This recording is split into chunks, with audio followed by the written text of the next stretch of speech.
بسم الله الرحمن الرحيم الحمد لله رب العالمين وصلى الله وسلم وبارك على نبينا محمد وعلى آله وصحبه أجمعين ما بعد. So last week we stopped and we finished the section of what is obligatory in the wudu, which are the pillars of the wudu. And this is the fourth class. This is the fourth class, and typically the number of students per class typically gets lower and lower the longer the class goes. And that's normal, because it's from tawfiq from Allah that a person is able to stay on talab al-ilm for a long period of time. It's not that difficult to attend a class or a lecture. You know what I'm saying? A weekend, 2 days, even if we go, like, we really going in. Like when Sheikh Farouk came, we in there like Friday, Saturday, and Sunday. Like, that's doable. Talab al-ilm for a long period of time, for long stretches, it's from tawfiq of Allah that a person is able to keep that up. So if a person is able to keep going as far as seeking knowledge and learning, and that the drive is still there to go, then that's a good sign, inshallah, as the Prophet ﷺ said that man yuridillahu bihi khayran yufaqihu fid din, that whoever Allah wants good, if Allah wants good for a person, to give him understanding of the deen, of the religion. So part of understanding the religion, the deen, is learning the deen so that you have a better understanding. Learning takes sacrifice of time, even your health, even your money. Knowledge puts a strain and a sacrifice on relationships. It's a lot of things that are sacrificed in learning. So if a person is able to continue on talab al-ilm for a long period of time, then of course there's plenty of hadith of the Prophet ﷺ statements of the reward in seeking knowledge. And the reward for the talab al-ilm, the students of knowledge. And from the one hadith that the Prophet ﷺ said that everything in the heavens and the earth, everything in the heavens and the earth will ask Allah to forgive the seeker of knowledge, the talab al-ilm, for trying to learn. Not that the talab al-ilm, not that the person who goes to class, when they finish class at the end, it doesn't mean they understood everything. But that the niyyah was there to go learn and be a better Muslim and learn about deen, and the reward is connected to the intention. The hadith didn't say that the person who went to seek knowledge had to come out and be the sharpest in the class. But the fact that a person is on the path of ilm, then that's a good sign. And that's nothing strange, as many of the scholars, when they start class, the masjid is filled. If you're not there, like if the class is after Maghrib, you might want to get there for Asr, or you're going to be way in the back. That's the first class though. About 4, 5, 6 classes in, you have a better spot. You can get there at the adhan of Maghrib and you good. And that's just how, that's how it goes. So we ask Allah to give us thabat, firmness on talab al-ilm so that we continue to learn, inshallah. This section, the next section, is connected to the niyyah, the intention. And if you have the book, that's page 23, page 23.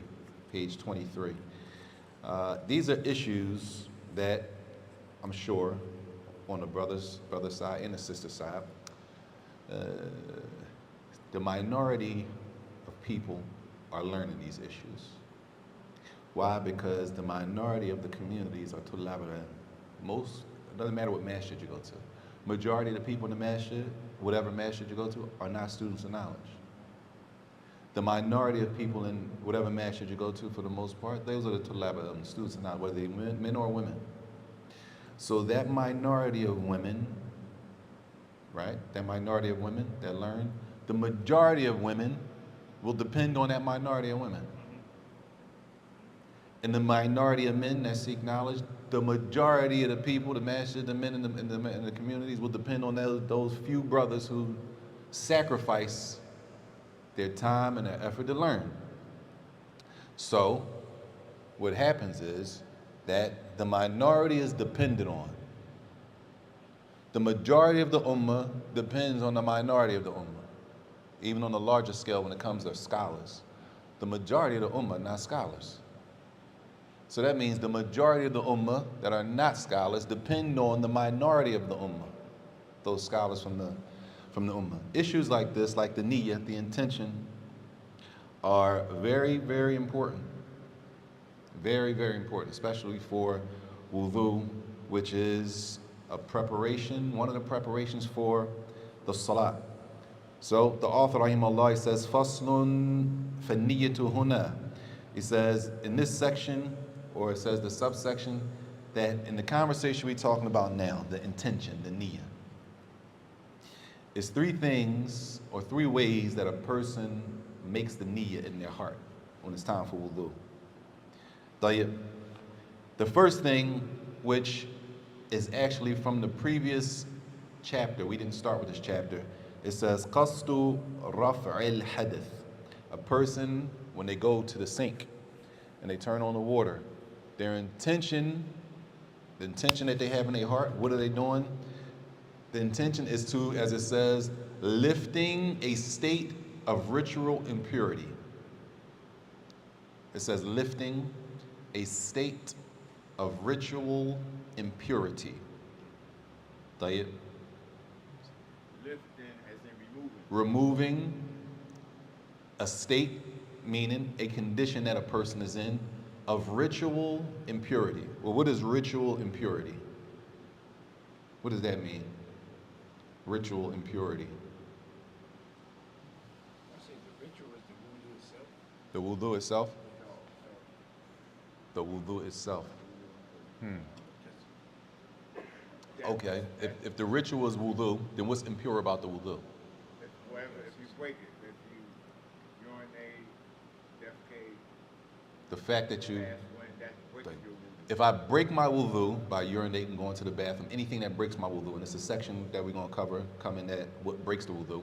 If I do anything that breaks my wudu, I am now in a state, I'm impure. I have ritual impurity. If you look at me, you can't necessarily look at me and see it. Right.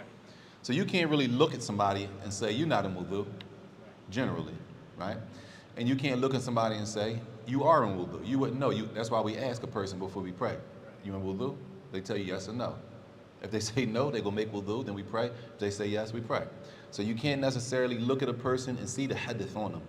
The state, it's a wasf. The hadith, they say, is a wasf, qa'im al-badn.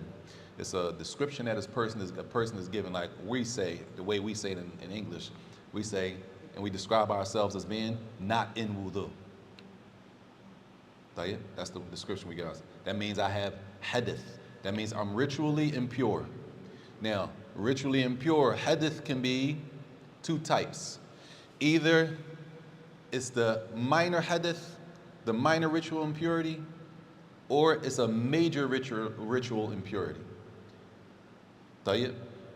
Either the fact that I broke my wudu is broken. I've either broken my wudu, and these are terms so it's clear, this is not, either I broke my wudu on a low scale, or I broke my wudu on a higher scale. If I broke my wudu on a low scale, I fix that by just making wudu, and then I go pray. But if I broke my wudu on a higher scale, that means I need to make a ghusl. That means making a wudu is not going to be enough for me to pray. So either way, when I go to make wudu, my intention is to remove the ritual impurity, assuming all I need to make is wudu. So that means when I go to the sink, when I go to the wudu station, my intention when I turn on the water, I know I'm not in wudu, and my intention is to get in wudu. That's my actual intention. I'm making wudu, raf al-hadith. I want to remove this state of impurity so I can do something. It says, or I can do that, or when I turn on the water to make wudu, my intention can be qastu ma tajibu lahu at-tahara. I can go to the sink or the wudu station. My intention when I turn the water on, I'm making wudu to do something that I must be in wudu in order to do. So say, for example, I go to the sink, I turn the water on, Bismillah. My intention is, why am I making this wudu? In my heart, because I don't have to look in the mirror and say, I don't have to look in the mirror and say what I'm making wudu for.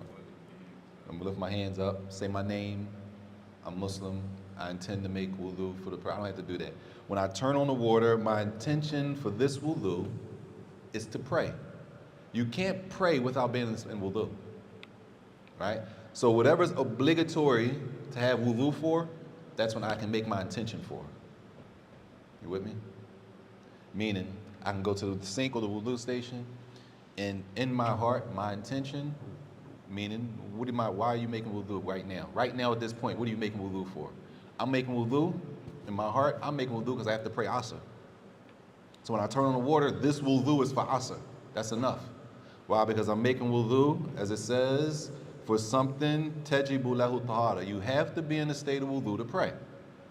Therefore, when I go to the sink or the wudu station, my intention is making wudu for the salat, to pray. That's the second thing I can do. And the author gives another example.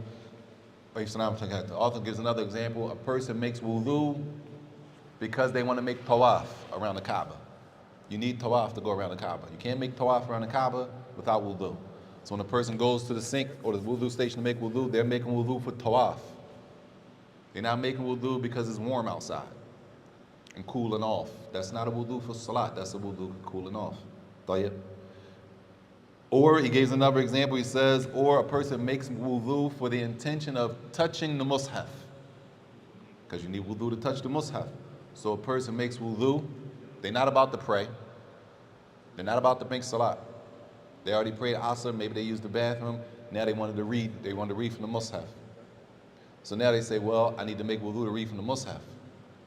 Meaning, touching the mushaf obligates that a person is in wudu. A person not supposed to touch the mushaf if they don't have wudu. So if a person wants to go grab the mushaf and read the mushaf, they're going to make wudu first. So when they turn on the wudu water, the intention is, for example, this wudu is because I want to read the mushaf, and that's enough. And then they can pray with that wudu. Even though I made wudu because I wanted to read the mushaf, that wudu is enough to make salat with. It's not like you got to make another wudu. No, that wudu you only made it to read the mushaf. No, that wudu covers, it removes the ritual impurity. I can go ahead and pray like that. Fadl. That's for, forgive my ignorance, that's for Quran translation too? No, that's not for the translation of the Quran. That's for the mushaf. The mushaf only. That the mushaf, that's an issue. Number one, that's an issue that the scholars differ on as far as touching the mushaf without wudu. The author here is of the opinion that in order to touch the mushaf, you have to be in wudu. That's why I use that as the example.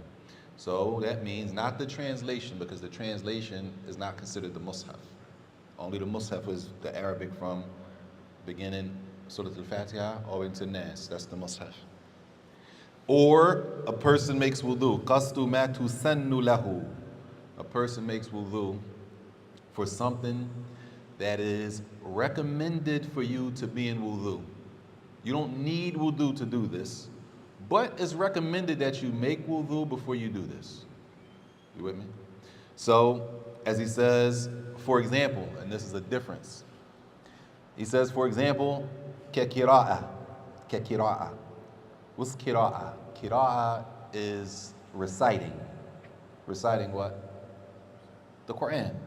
There's a difference between reciting the Quran and touching the Quran. There's a difference between reciting the Quran and touching the mushaf.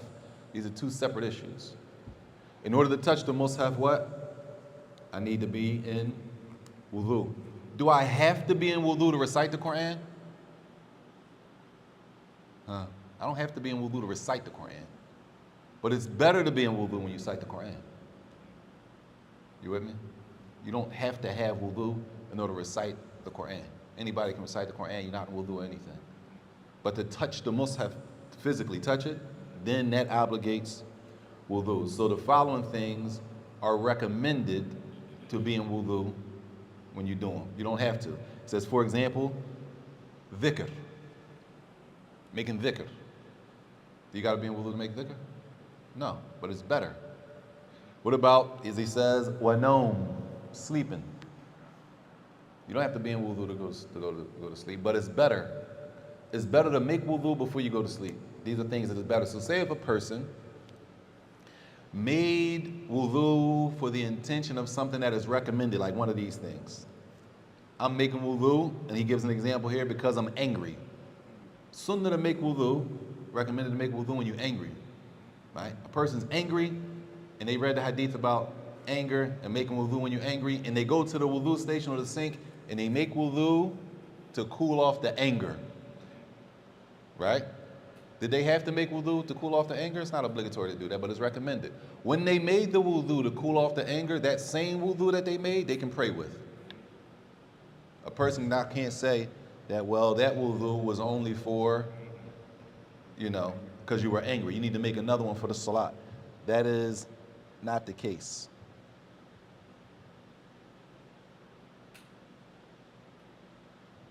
طيب. I'm sorry.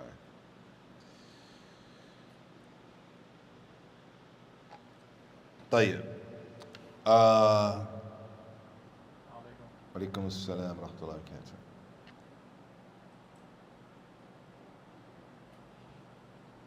طيب. So these are examples that is recommended to make wudu for. He says, Nom, rafa shak, removing doubt, anger, kalam muharram, wa kalam muharram, that a person says something that's haram. Right? Person says, me make wudu. What does wudu do? Anyway, besides prepare you for the salat, what's another benefit of wudu?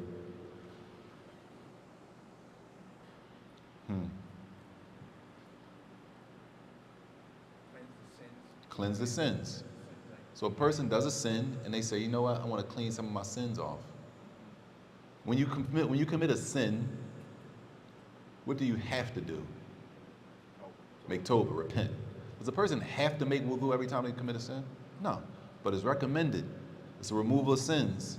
So a person makes wudu for one of these reasons that is recommended to do. They can pray with that same wudu. It says, for example, sitting in the masjid. You don't have to be in wudu to sit in the masjid, but it's better. Or tadris al-ilm, when it comes to teaching. A person is going to be a teacher. They're going to teach a class. You can teach a class and not be in wudu, but it's better to be in wudu wa eklin. So all of those are examples of the recommended times to make wudu. So those are the three things that the author is pointing out on how do you make sure your intention is right. How do I know I made my niyyah correctly for wudu? Number one, I turn on the water and my intention is to remove the ritual impurity. I know I'm not in wudu, so my intention is to come up out of that state of hadith. It's called hadith, which is the fact that I broke my wudu and I need to be in the state of wudu. That's my intention. Or a person makes wudu with the intention, my intention of this wudu is that I needed to pray. I can't pray without wudu. Whatever it's obligatory for me to have wudu for, that's what I'm making my wudu to use. That's what I'm making my wudu for. Whether it's salat, or for example, he said touching the mushaf, or making tawaf around the Kaaba. And the third one is that I make wudu for something that is recommended for me to make wudu for. Meaning I didn't have to make wudu for this, but I'm gonna make wudu for it anyway. In that same wudu, in all three situations, I can use that same wudu to go and pray. Meaning I don't have to make another wudu over again, unless what? Unless I break it, depending on the category. Stay with me. Say, for example, I make wudu because I'm angry. When I make wudu because I'm angry, do I have to make wudu because I'm angry? No. So when I make the wudu because I'm angry, can I pray with that same wudu that I made because I was angry? I can pray with that. I make wudu because I'm angry, and then I'm waiting for the next salat. I never break my wudu. I'm waiting for the next salat, and I say, you know what? I'm gonna make another wudu. Another one. Did I break my first one? No. So am I still in wudu? can I make another wudu on top of the one I'm already in? Yes. Do I have to? No. Right? Only time I have to make it is if I break it and now I want to do something that I need wudu to do. Like salat, tawaf, or anything that would mandate that I needed wudu to do it. Tayyib. The author rahimahullah says, فَمَتَى نَوَى شَيْءٍ مِنْ ذَلِكَ ارْتَفَعَ حَدَثُهُ. If a person intended one of those three categories that he just spoke about, either a person says they're making wudu for something that is recommended to do, or they're making wudu because they're doing something that is obligatory, you have to have wudu to do it, or they're making wudu to remove the ritual impurity. As long as the person does one of those, the niyyah is valid, and the wudu is valid. What if a person makes wudu, and their intention is to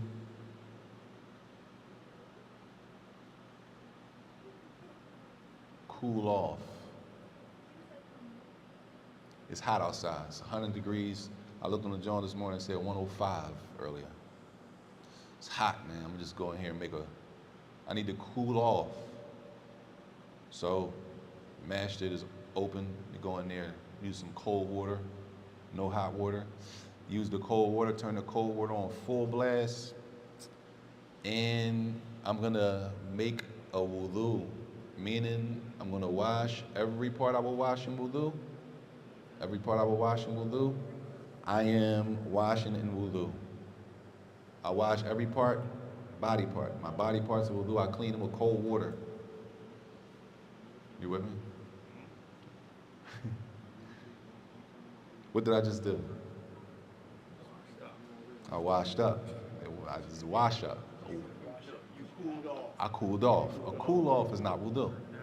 A person needs to make their intention with that, even if you use cold water and it's warm. If you want to pray with that wudu, you need to make sure it's a valid niyyah behind that wudu, a valid intention behind that wudu. So even if it's dhuhr, you already prayed dhuhr. Asr is in 2 hours. You can make that wudu and make that wudu for Asr coming in 2 hours, and at the same time, cooling off is a second layer, not the first layer.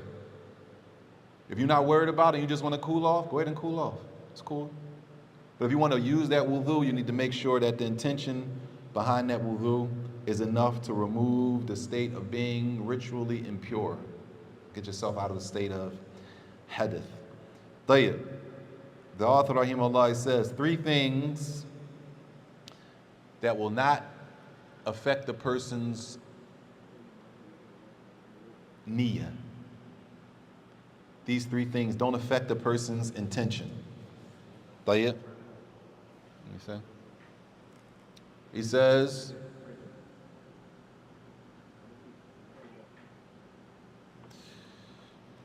وَلَا يَضُرُّ سَبْقُ لِسَانِهِ بِغَيْرِ مَا نَوَى. Say, for example, right? He says, it's not a problem if a person says the opposite of what they intended in their heart. Tayyib. So let's say, for example, a person went to the water, they turned on the water to make wudu, and in their heart, they're making wudu for the purpose of praying in their heart. Somebody walks up and they say to the person that's making wudu with the intention of making salat with that wudu, right? They say, sound like what you doing? Man, I had to cool off. Man, I had to cool off. They're making wudu. You with me, Shay? What they said was I had to cool off, but what did they intend? They're making wudu. So therefore, what they intended overrides what they said. They said cool off, but they really intended wudu. And we'll call that a slip of the tongue, right? They translated it as if a person tongues, they did say slip. It says slip regarding what was intended. What they really intended was to make wudu so they can pray. When a person comes in the masjid or they come to the wudu station, we all know it's hot. Say, what you doing? Man, I had to cool off real quick. But intentionally, what they really intended was making wudu. That's not a problem. That wudu is fine. If they say something that goes against what they intended in this case, what they intended overrides what they said to the person. Tayyib. That's the first thing that doesn't affect the validity of a person's wudu. The second thing is, he says, وَلَا شَكُّهُ فِي النِّيَّةِ. And it should be, it says in the book, if a person fell into doubts about his intentions. That's what it says in the book. But what that means is, say you make a wudu, right? And number one, what effect does the intention have on the wudu? Is the intention part of the wudu? Yes. Prerequisite. No. Prerequisite. It's before the wudu. The intention is before the wudu. The intention is before the wudu. The wudu starts with what? Not the action of wudu. Either the statement Bismillah, at the least the washing of the right hand, right? Before all of that, you had to have the intention for wudu. We ain't even start, right? We make an intention. We haven't even started washing yet. So, if a person, right, they make a whole wudu. They finish their wudu, they make the dua, they're coming back up the hallway, coming to pray. And then they start doubting. Did I make my intention before I made wudu? You with me? And they walk into the Salat and they're like, hold up, did I even make my intention? When did they start doubting? When did the doubt come? After they finished. The doubt that comes after finishing the worship, we don't pay attention to that. After it's done, the doubt. A person doubts something after they're done. And pay attention, y'all, because there's a difference between doubting something and knowing something. A person has finished the worship, they finished their wudu, and now they're on their way to pray, and they start doubting. Did I make my intention before I did that last wudu? In that case, that doesn't bother them. You go ahead and pray. That doesn't bother them. The doubt, shekuhu, finiyya, the doubt in the niyyah, but that's referring to after the actual wudu is finished. Yes, fadlan. All right, so basically, this is for a person that I know I made wudu. I'm certain that I made wudu. I'm just doubting if I made the intention before I made the wudu. That wudu is sufficient to go ahead and pray. Yes, but when did the doubt come? After I made the wudu. After they completed their entire wudu. They're done. They've done their wudu. Then they doubt. Did I make my intention? I don't know if I made my intention. The doubt after the worship is not given any attention. And if you fall into that, right, that's how people start giving into the waswas of the shaitan. Every time you do something, did I do this? And I got to go back and do it. And I got to go back, hold up, did I miss? I think I missed. After you're done, there's no attention paid to it. Fadl. When I know I need to make wudu Yes. for whatever I need to make wudu for, Mm-hmm. and I'm on my way to the zinc, Uh-huh. that's my intention. Would that be my intention? That's my intention. Because I know I need to make wudu, so I'm going to go and make wudu. Yes. So what are you saying? I'm just about so just if I start doubting, I just go back to no. I know where I went to make wudu. Right.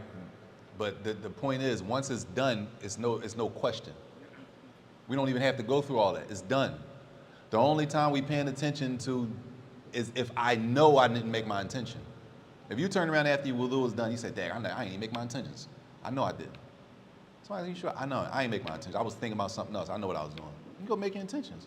As far as doubt, you walking up the hallway, and now you're like, he was saying in the class that you got to do. It's not that deep. You make your intention, khalas. Because this is not just for wudu. Even after the salat, when it comes to worship, doubt that comes about something after worship, we don't pay attention to that. After the worship is complete. As far as if you doubting during the worship, that's a different conversation. You're making wudu and you're washing your hands. You wash your arms. You like that? Did I make my intention? You're not finished with wudu yet. You're still washing. Did I make my intention? You don't know if you made your intention or not. Y'all with me? This is not the same person that finished the worship. So he's going to get to the second example in a minute. Fadlan. The brother is the intention? Like saying you going there to watch, like, you know what I mean? Like, I don't know if he's saying like, do you have to verbalize it in the heart? Like not saying it out loud, but it's, you know, it's my intention is to make wudu, but it's salat. Or at least you doing it is the actual intentions. You see what I'm saying? I don't understand the question. I think I got the same question. Yeah, Like, that's let me what take I a was stab saying. at it. That's what I was طيب Let me تفضل. take a stab at it. تفضل. So you walking towards, just as me, I'm not saying he's saying. Okay. So you walking towards the sink to make the intentions in your heart, to make the intentions to make wudu. Mm-hmm. What are you making wudu for? For salat, خلاص. right? It's done.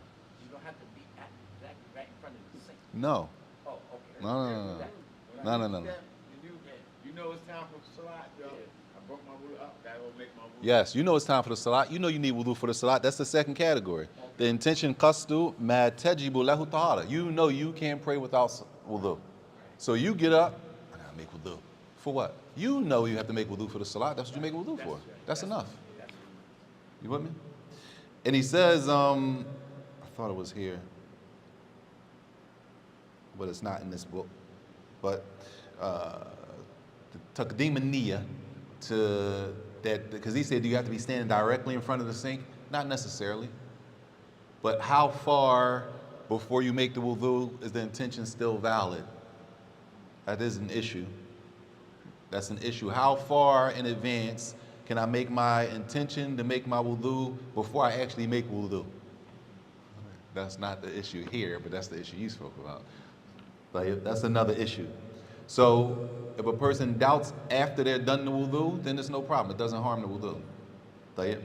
He says, or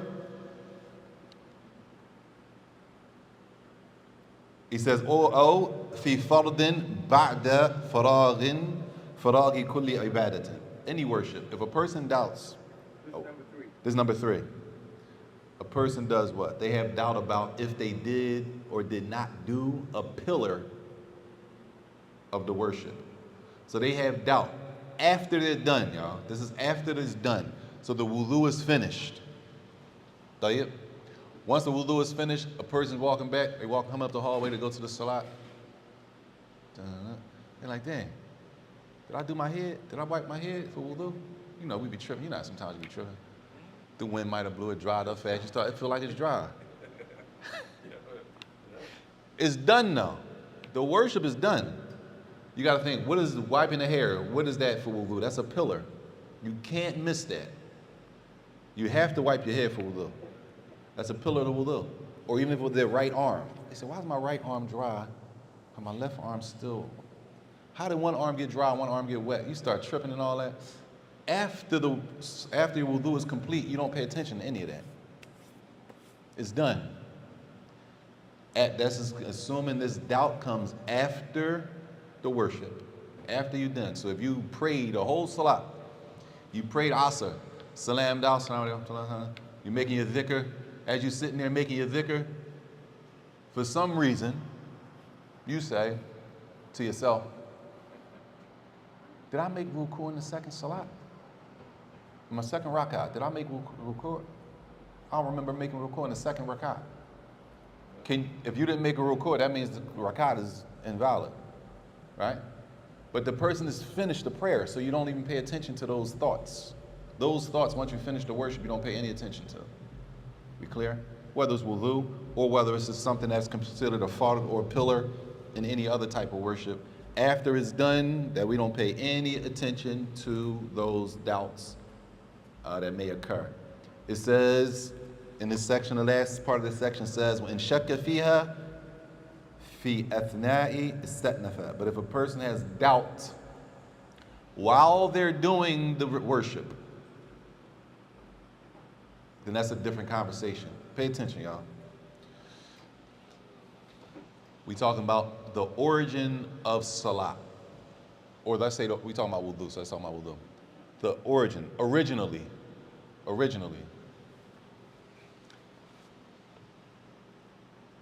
Let's assume, because I got to make it real clear, inshallah, right? Person woke up, they prayed fajr, they woke up, made wudu, prayed fajr, they went back to sleep. They woke back up at 12 o'clock in the afternoon, right? They got about an hour until Dhuhr. طيب. They go to pray Dhuhr. Right? Are they already in wudu or do they need to make wudu? They need to make wudu. Why? Huh? The amount that they slept, they wudu is no longer valid. They broke their wudu when they went to sleep. So now when they woke up at 12 o'clock, are they in wudu or out of wudu? They're not in wudu, they're out of wudu. Like, when they go to pray, their starting point, is the starting point when you need that you already made wudu or you didn't make wudu? Your starting point is you didn't make wudu. You can't stand up to pray and say, no, I think I did make it, and just pray. No, the origin is that you didn't make it. Your starting point is that I did not make wudu. That's where we start from. We don't assume that we made wudu. You with me? So when we're making wudu, that means I have to do what? That means I have to wash my mouth, my face. I have to wash my arm up to the elbow. I have to wipe my head. That's what I have to do. Meaning I have not done it yet. The starting point for things is that I have not done it yet. Not I think I did do it already. So you always start off with I didn't wash my arm up to, I didn't wash my face. I didn't wash my mouth out. I didn't do my nose. I didn't do my face. I didn't do it. That's the origin. The origin that you didn't do it. So if you're making wudu, the person says they made the intention properly. They say Bismillah. They have the water on. They wash their right hand 3 times up to the wrist. They wash their left hand 3 times up to the wrist. They wash their mouth and their nose. They wash their face. They wash their right arm up to the elbow 3 times. They wash their left arm up to the elbow 3 times. Y'all with me? They wipe their head, and after they wipe their head, they say, did I do my right arm? They doubt if they did their right arm. Do they keep going? What's the origin? Is the origin that you already did your right arm or you didn't do your right arm? The origin that you didn't, your right arm was never clean. That's why you're making wudu in the first place. So if you're doubting while you're doing the worship, don't assume you already did it. No, you have to go back and do it to make sure that you did it. Because right now, as it stands, you're up to your head in your wudu, and you don't even know if you did your right arm. You can't just say to yourself, well, I wouldn't have reached this far if I didn't do it. That's not the case. You could have skipped it. So the origin is we go back. If we doubt, in the case where we're still in the worship, then we have to go back and do it, whatever we doubt about. So if I doubt that I did my right arm, even though you sitting there watching me, you might have saw me do my right arm. You saw me do my right arm, and in my brain I say, dang, I don't think I did my right arm. I'm gonna go back and do my right arm. Then I'm gonna do my left arm, and then continue on. You're gonna say, why you do your right arm again? I'm gonna say, I don't remember doing it. You're gonna say, you did do it. I did? Yeah. Well, to me, I had doubt about doing it. That's why I went back and did it. Tayyib? And if a person tells you that's different, they can remove the doubt. And a person might still say, I shek, me personally, I doubt in if I did it. It's my worship. I don't remember doing my right arm. Do your right arm. There's no doubt. What if he blinked or he looked down at his shoe? Anything happened. It's not his worship, the person watching you. And that's why the author says, in shakka fiha fi athna'i istanafa. So if a person doubts while they're doing the wudu, then they start over from the beginning. They start over from the beginning. Even if, like people always say, even if I'm all the way to my left foot about a day, you made a whole wudu, you got to start over. You don't know if you did. You don't know what you're doing. You have doubt. It's not like you're sure. Now, if you were sure and if that doubt came after you finished the wudu, that'd be a different conversation. So there's a difference between the doubt, as they say, during the worship and the doubt after the worship is complete. They're 2 different situations. Tayyib. The way they worded it in the book, it says, I'm just reading how it says, however, if a person doubts during the course of the worship, it must be restarted. And that goes for the Salat also. The person's praying, and while they're praying, they are in sajda. And as that sajda, they say, did I recite al-Fatiha in this rak'ah? I don't know if I recite al-Fatiha in this rak'ah. You can't just keep going like, man, I think I had to do it. I had to recite al-Fatiha. No. If you have doubt like that during the worship, Especially if it's something that's a pillar, you have to go back and complete that pillar before moving on. طيب.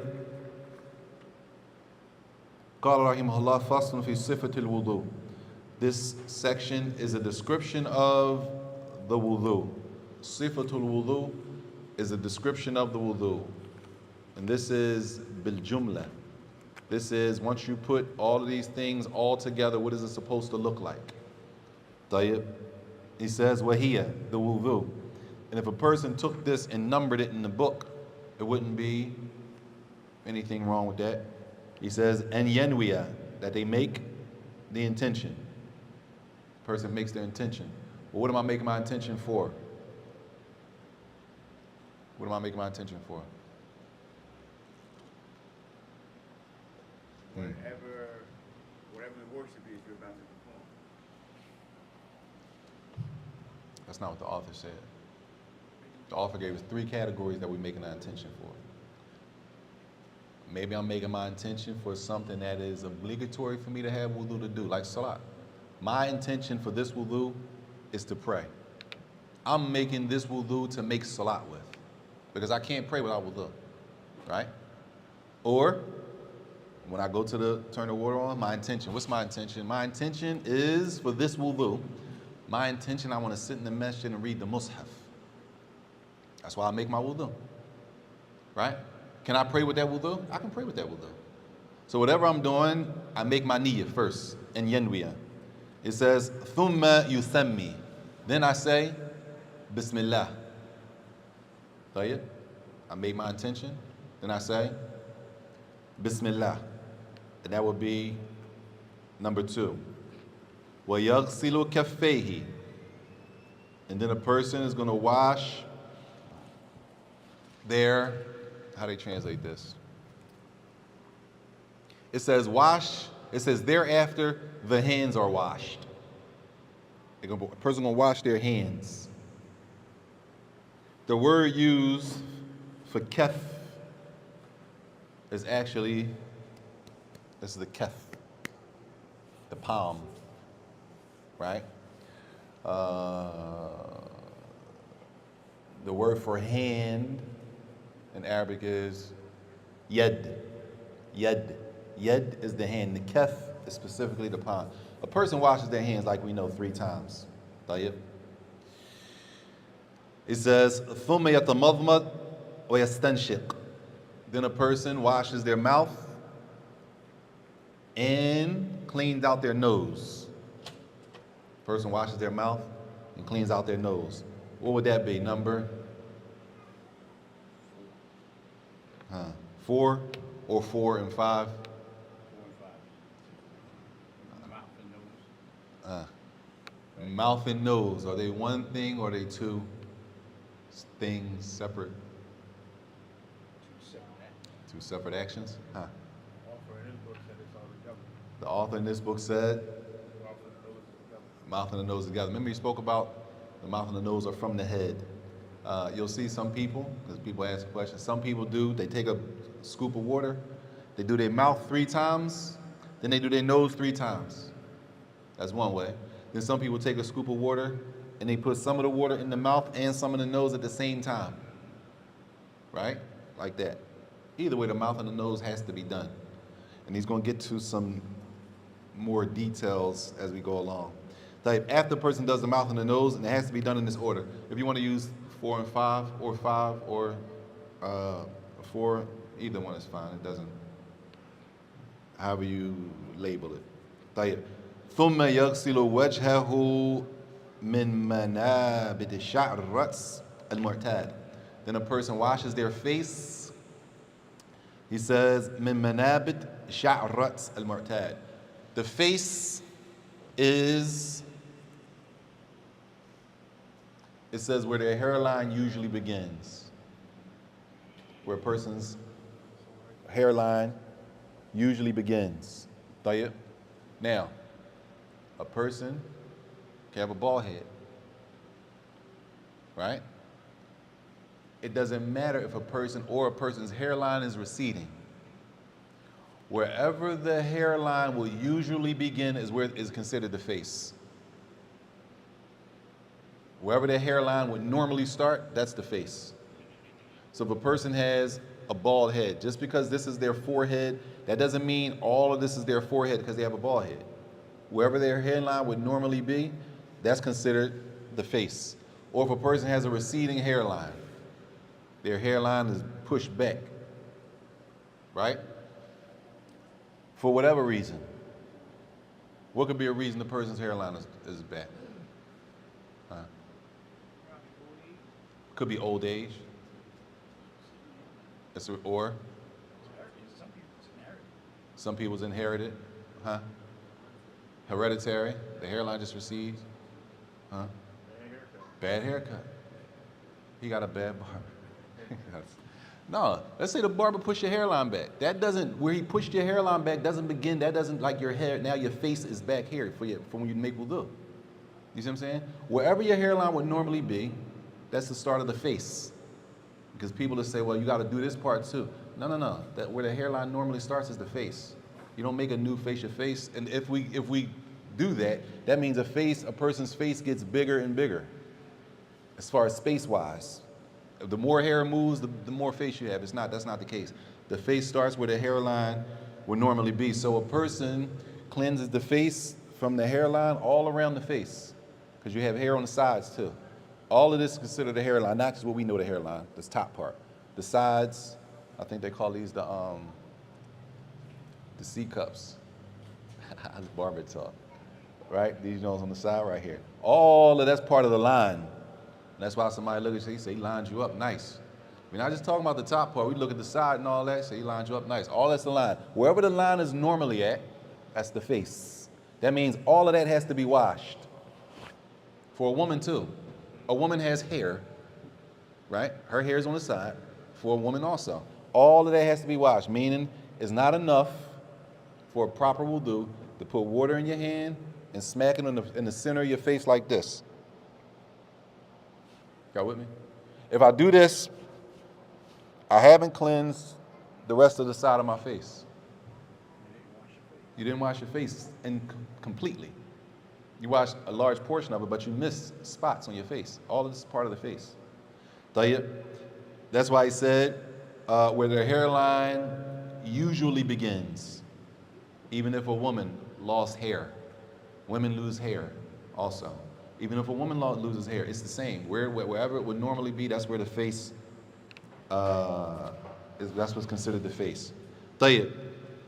He says, وَلَا يُجْزِئُ غَسْلُ ظَاهِرْ شَعْرِ اللِّحْيَةِ إِلَّا أَلَّا يَصِفَ الْبَشَرَ. For the brothers, for the men. He said, it's not enough for a man washing his face for wudu. It's not enough just to, when they wash in the face, when we wash our faces, so that we clear the beard when it comes to wudu is broken into two categories. Two categories for the beard when it comes to wudu. Either the beard is see-through, where you can see the skin, right? You can see the skin. When you look at a brother's beard, you can see through his beard and you can see his skin. All with me? What type of beard is that to us? Patchy. Or what if it's not patchy, but I can still see the brother's skin? It's not full. It's not full. It's not full like that. And then you have a brother's beard, when you look at it, all you see is hair. You can't even see his skin under it. Y'all with me? The way these two men make wudu is different when it comes to the beard. Y'all with me? A person who you can see the skin on their face when you look at their beard, when they make wudu, the man has to go like this and make sure that the water rubs and it touches his face. You can see his face. It's not enough just to put it on there and wipe over his beard. For the one whose beard is not thick, as we say. Beard not thick like that. You got like a thin jaw. It's a lick here, it's a beard, it's a thin jaw though. That's not enough just to wipe it like that. You with me? That's why I said, La yujzi ghasl al-zahir. It's not enough just to go over that on top of a person's beard like that when you can see the skin. If you can't see the skin, if the beard is so thick that the skin can't be seen, then when they wash their face, they can just wipe over it. As the beard, all that hair, that beard takes the place, that hair takes the place of the skin. Y'all with me? The author says, it is not enough, it is insufficient, the wording says here, to wash the outer part of the beard, just to wipe it like that when you're making wudu, unless the skin beneath it cannot be seen. The beard is so thick you can't see the skin, you can't see their actual skin through the beard. That means they can just go like that. But when you can see the beard, you can see the skin, through their beard, that means they have to do like this. Put their fingers through and make sure that they touch the skin with the water. We clear? Huh? We good? طيب. He says, ثم, after they do the face, which is the beard, ثم يغسل يديه مع المرفقين. Now in the beginning, if you have the book, right? In the beginning it says the person begins making intentions. He says thereafter, thereafter the hands are washed. In the beginning, it says the hands are washed, right? And then here it says, thereafter the person washes the hands up to and including the elbows. طيب. Both of them are translated as hand. The first word in Arabic says kef. This is the kef, the palm. You know, in the beginning of wudu, we just wash like this part. We don't wash this in the beginning of wudu. We do this part after we do the mouth, the nose, the face. Then we go and we do all of this. So in the beginning, we wash the hands. Mouth, hand, nose, face. Then we come back and we do the right hand again. We're doing the whole hand again. We already did this hand, but we're doing the whole hand from here all the way up the arm and including the elbow. The elbow's supposed to be washed. The elbow is supposed to be included in the washing. And I think it was Abdullah bin Mas'ud, radiallahu anhu, they said that he used to go like far up on his bicep almost. Just to make sure. Does a person have to go up to the bicep? No, what does a person have to do? Include the elbow. The elbow has to be included. But what about what Abdullah bin Mas'ud did? Sahaba. Huh? It's recommended. Sunnah to go that far. I don't even, do we say that's recommended? Sunnah. طيب. Bare minimum. Bare minimum. The elbow has to be included. I'm saying bare minimum because if the elbow is not included, then the wudu is incomplete. Or which is on the flip side of the elbow. The elbow is on this side of the arm, on the inside of the arm. That matches the elbow. If you go, that's the same area. All of that's supposed to be wet. That's the arm. So he says that a person, he does yadayhi, both of them. He does the right like that, and he does the left like that. طيب. ولا يضر وسخ يسير تحت ظفره ونحوه. And there's no problem if a person makes the wudu. Let's just say it's like they have like dirt under their nails. There's dirt under their nails. They made wudu and there's dirt under their nails. You know how we do. A person say, especially if it's like a child and you're paying attention, like we're supposed to be paying attention to our children making wudu. So they come back from making wudu. He say, you made wudu? Yeah, you couldn't have made wudu. Right? I'm going to tell him, you know where you made wudu. He said, I made wudu. How you make wudu, you still got dirt under your nails? Right? Is it possible to make a wudu and still have dirt under your nails? Yeah. And that dirt under the nails doesn't invalidate you, say there's no way you made wudu. It's possible. And that's why the author says, La yadur. It's not going to harm the wudu if it's like some dirt under the nails. That's not going to block the whole wudu from being valid because it's dirt under the nails. طيب, dirt yasir under the nails. طيب. It says, ثم يمسح جميع ظاهر رأسه من حد الوجه إلى ما يسمى قفا. That the wiping. He said a person wipes the entire head. The entire head needs to be wiped. From, as you say, hadd al-wajh, from where the face ends. Where does the face end? The hairline. So a person is starting wherever the hairline was, the hair is to be wiped. From there to the back of the neck, all the way to the back, which is called the qafa, back here.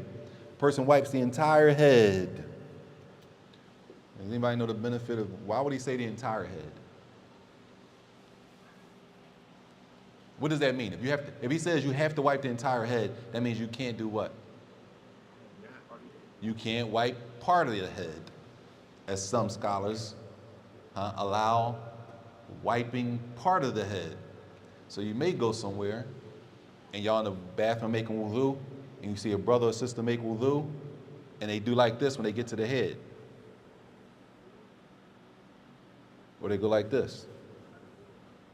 One hand, they take one hand and they go like this. And then they do their feet.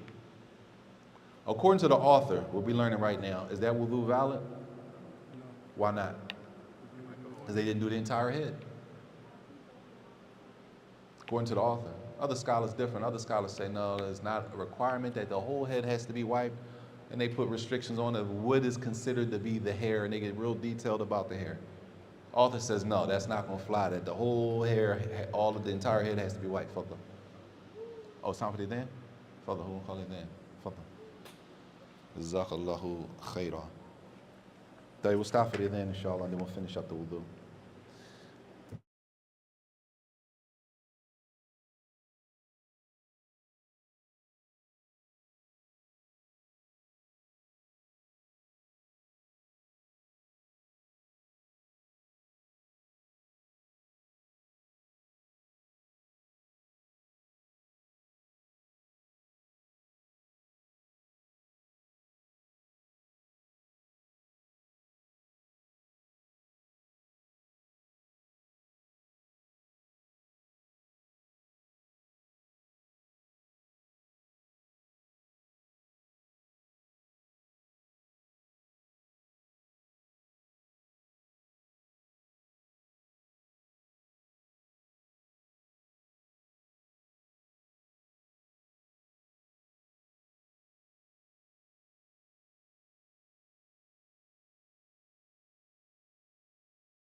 Bismillah wa salatu wa salam rasulillah ma ba'd.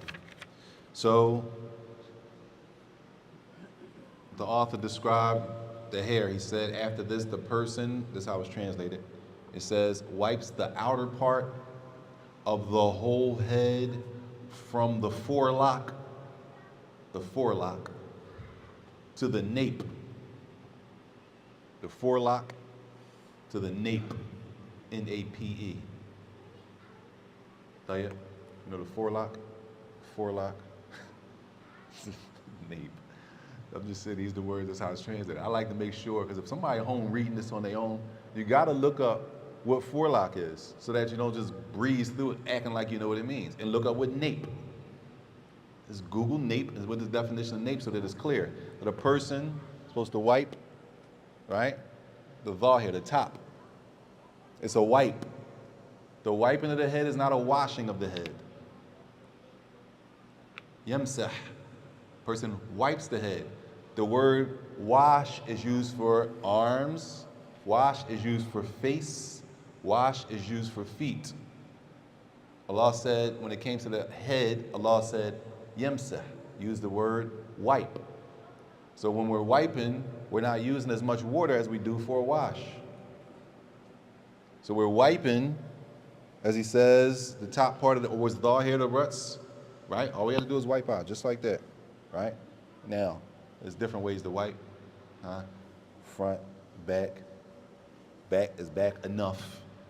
Is the whole head, according to all, must be the whole head. Others say it has to be a certain amount. I'm gonna give you just some details. Some scholars say, what makes it hair? Because when we say wiping the head, we really wiping the hair. So some say, well, what makes it hair? How many hairs makes it hair now? Is y'all with me? For example, I just want y'all to see how detailed it gets, because we be jumping off the jet like we know everything. And there'd be a lot of details with the scholars. With the ulama, there's a lot of detail. This is what? Is this a finger or fingers? This is a finger. Is this a finger or fingers? La. In Arabic, this is not a plural yet. Plural in Arabic doesn't start till 3. This is fingers in English. In Arabic, the plural starts with 3 or more. So now, some of them say, okay, this is 1 hair. That's not enough to wipe. Is it enough to wipe 2 hairs? 2 strands. It's not enough. Some say you have to wipe at least 3 in order for the wipe to be valid. Right? Therefore, you make a wudu and you see a brother or sister next to you, a sister, I don't know how y'all do, I don't know, just saying. You got the wudu station on the sister's side, she move her hijab back and go like this and put her hijab back on. Did she follow this way of wiping the whole head? No. Is there another way to wipe?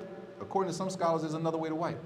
And it's important to know that so that you don't categorize the woman that you saw do that as being on bid'ah and she's this and you shout out. That's why I don't pray there, because that's where we go. You see a brother do that, and that's why I don't come down here. I saw a brother make wudu and he said like that and put his kufi back on. You think he made it? That's not made up. That's an issue with the ulama. How does it have to be wiped? According to the author, he says the entire head has to be wiped from the beginning of the hairline back to the, the nape, what we call that, the back hairline, right? The back line. طيب. He says, وَالْبَيَاضُ فَوْقَ الْأُذُنَيْن مِنْهُ. When a person wipes the head, he said that this part right here, like above the ears, you know where it's like that gap between the hair and the ear, that gap right there has to be wiped also. There's a gap between the hair on the side of the head and the ear.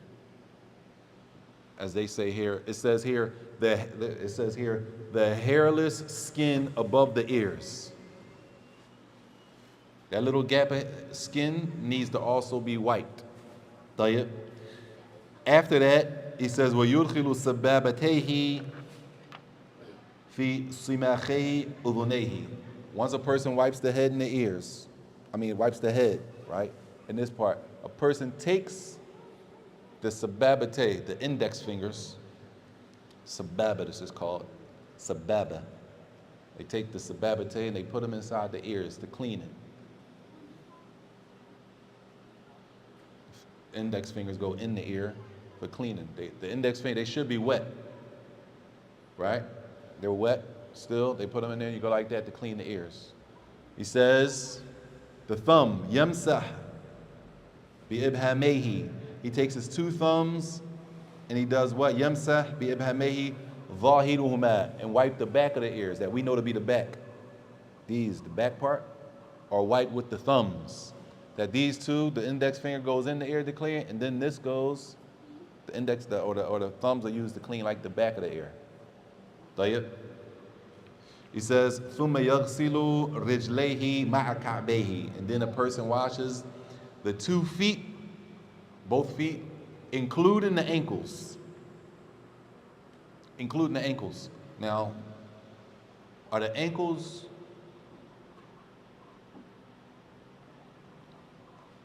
on the outside of the foot, or are the ankles on the inside of the foot? Huh? Both. Is the elbow on both sides or one side? The elbow. The elbow is on one side. This is an elbow. This is not an elbow. This is an elbow, and this has to be washed. And if you have to wash this, that means that area where it reaches to has to be washed on both sides. The other side is part of the arm. When it comes to the ankle is on the inside of the foot, and the ankle is on the outside of the foot. All of it has to be washed. It's not enough that you wash the outer part of the ankle and the inside of your foot is still dry. That's not enough. That means that a person didn't wash it completely. You with me? طيب. And he says, just specifying, وَهُمَا الْعَذْمَانِ النَّاتِبَانِ. I'm sorry, natiani.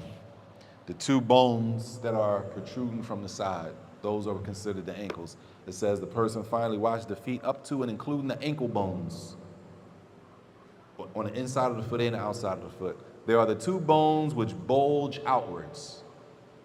Just to be clear what an ankle is, the two bones that bulge outwards have to be washed. What the author didn't do in this section, and we'll stop here, is as he went through how the description of the wudu, he didn't mention which part was a pillar, which part was recommended, which part was a condition. He just told you how to make wudu. That section. The previous section tells us, okay, the intention, just the intention, that's a prerequisite. That's a condition for wudu before we start wudu. And then the previous section told us, okay, washing the face, washing the mouth and the nose, that's a pillar. We already did those sections. This section is just, what should it look like? The wudu should look like this. Person makes the intention, they say Bismillah, they wash their hands up into 3 times. He didn't even mention 3 times, just said wash the hands, right? He didn't mention the 3 times that we hear about. Why? Because the next section, which we'll do next week, is wasunanuhu, 18 things that are recommended for wudu. Meaning, if you didn't do these things, the wudu is still valid. Y'all with me? 18 things that are sunnah for wudu. It's recommended when you make wudu to do this. Meaning, if you didn't do the recommendation, something that's recommended, does that invalidate it? No. And if you think about it, or if you look at it, just what we covered, there's a lot of things in the wudu the author didn't mention. He didn't mention between your toes. Takhleel. Right? A lot of things didn't mention. He didn't mention 2 times, 3 times. There's a lot of things he didn't mention. And you're going to see that a lot of those things fall under the sunnah or sunnah of wudu, those things that are recommended. And we'll save that for next week, unless there's any questions. Just one second. Fadl. 8:15. I saw a demonstration about with the beard. And Yes. the brother was saying if you had a thick beard, you had to make sure that the water got to the skin. With a thick beard. If you had a thin beard, then like you said, the opposite. With a light beard, you're saying as long as the water was in. But with the thick beard, you would wipe the beard as far as washing your face with the wudu. But this brother was saying you had to, the hair had to get to the skin in the wudu. Oh, yeah. If you had a thick beard. If you have a thick beard, sunnah, remember, what the author, what we just went through is the bare minimum for the wudu to be valid. Bare minimum. Because a brother has a thick beard, the author is saying all he has to do when he washes his face is like this. That's enough. And if he does it 2 times, 3 times, that's enough. That doesn't mean he can't do with sunnah on top of that. Sunnah on top of that is to take and push his hands through. That's sunnah, takhleel. That's sunnah now. According to the author, that's sunnah. Now, I'm not, he could be mentioning another opinion of another scholar. You know what I'm saying, another position. But generally, the bare minimum is what we just read through. That's the bare minimum. The bare minimum meaning, y'all, we're not people who strive for the bare minimum when it's worship. We're trying to do the best. But these categories are laid out by the scholars so that if a person makes a mistake, we know where the mistake is categorized. All right, you made a mistake in something that is recommended. And if you make a mistake in something that's recommended, this is how you fix it. Okay, you made a mistake in something that is an obligation. And if you make a mistake in something that's an obligation, it's a way to fix that. This is how you fix that. Okay, you made a mistake in something that is a pillar. That's a pillar that you made a mistake in. If you make a mistake in a pillar, this is how you fix it. It's for those reasons. This is a condition. Those are the reasons for the categories, not for the sake of us sitting back and saying, okay, so we don't really have to do this? So, I was doing it, I ain't doing all that then. I'm gonna just do my joint like this. No, we trying to do the best wudu possible. Wiping of the I neck. see it in some of the books. Uh-huh. I usually X that out, so it's not from the Sunnah. You're talking about They put their hand person do their head and then they wipe the neck. down. Maybe it's, listen, I'm not saying it is, Sheikh. I'm just saying, since we're not doing it today, I'm just throw this out there. Maybe that's in the Sunnah part. Sunnah, I see. I'm not saying it is, though, because it might not be. I'm just saying. What I'm saying is this. He said it's wiping of the neck from the wudu. No. Well, where does wiping of the neck come from? That should be the question. If we see people wiping their heads and then they do this, where does this come from? The wiping of the, you feel me? We want to know where that comes from. We say, oh, that ain't from the Sunnah, don't do that.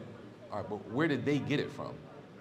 Because some things that you see people doing are based on a hadith that the scholars said are weak, it's a weak hadith. And if it's a weak hadith, the least we could say is they didn't just totally make it up and shoot from the hip. It's not something they made up. They're using the hadith, but the hadith is weak. Then the next question is the hadith weak to everybody? All the scholars say the hadith is weak? Or are there scholars that say, no, you're supposed to wipe your neck? Well, that's a whole discussion by itself, but we want to get to a point where we can see different from what we know, and we can recognize why a person's doing it. Because when you understand all of that, it's a lot easier to deal with people, and it's a lot easier when you see people doing stuff that's and not like you know it to be. It's easier. You know what I'm saying? So when you see people doing it, okay, where do they get wiping the neck from? Where do people get, when they make dua, wiping their face? Where did that come from? They just making up stuff as they go along? No, it's a hadith. It's a hadith about wiping your face before you, and when you make dua, before you put your hands down. It's a hadith about it. Or is the hadith authentic or not? That's another conversation. Is there a hadith? Yes. A person might look in the back of Sifat Salat and Sheikh Al-Albani said it's weak. Okay. Tayyib, rahimahullah. All the scholars of hadith say it's weak. That's it.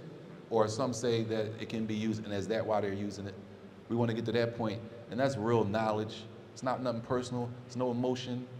I always knew it to be like this, so it has to be like this. No, and knowledge. Where they get it from? Why are they doing that? Or are we going to keep using this joint, John? I'm going to stop with this. Are we going to keep using this joint? Every time somebody do something we'll know, man, they shot out. We can't answer why they ain't on Sunnah. We can't answer why. We can't answer why you critiquing people and criticizing them. Why? We don't have no answers because we haven't really did any study like that to figure out why are they doing that. Or they're just so bad of a Muslim, right? They just making up things as they go along, right? That's the easy way out. It takes a lot more effort to figure out why they do it. Where did that come from? And why do so many people do it? If it's so wrong, why are so many people doing it? And just because a bunch of people are doing something doesn't mean what? Doesn't mean it's right.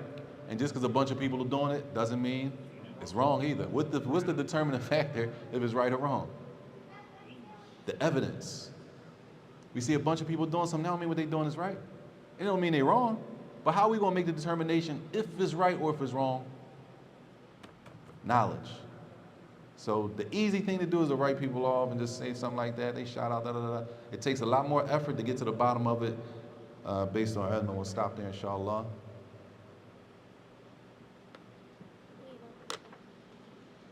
Shukran.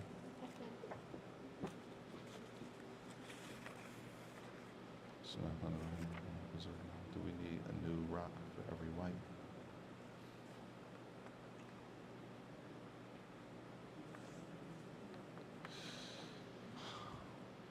I'll try to answer these as quick as possible. Number one, do we need a new rock when it comes to istijmar? Do we need a new rock for every time we wipe? What's the bare minimum for wiping? Huh? 3. The question, do we need a new rock for every wipe? That's the question. Depending on the rock.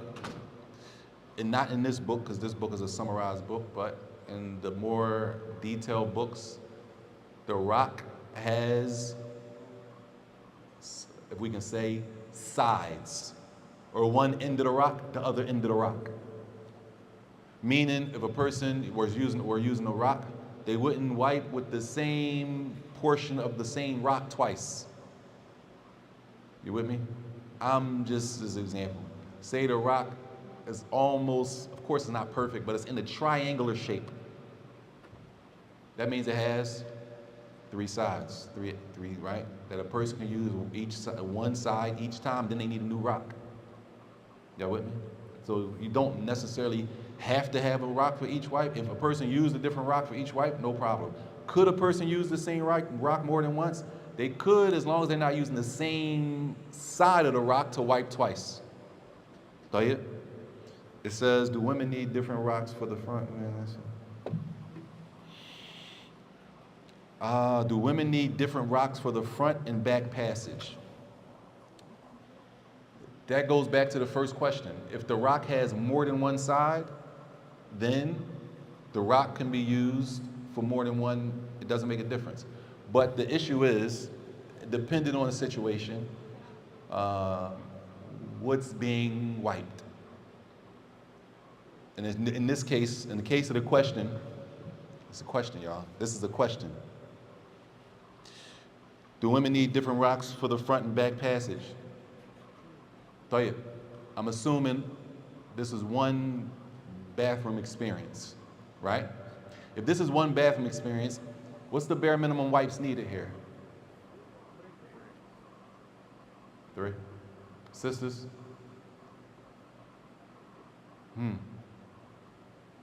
If this is one bathroom experience, the question is, do you need different rocks for the front and back passage?